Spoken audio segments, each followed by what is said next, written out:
¿Por qué están tristes? Porque queremos subirnos al avión. Está bien, ahora se suben. ¡Yay! ¿Quién va primero? ¡Yo, por favor! Con calma, vamos de 3 en 3.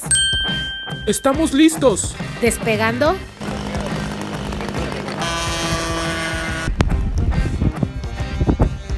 Vueltas.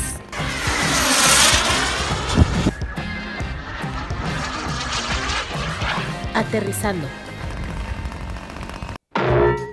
¡Se pusieron verdes! Es porque estamos mareados. No vayan a vomitar.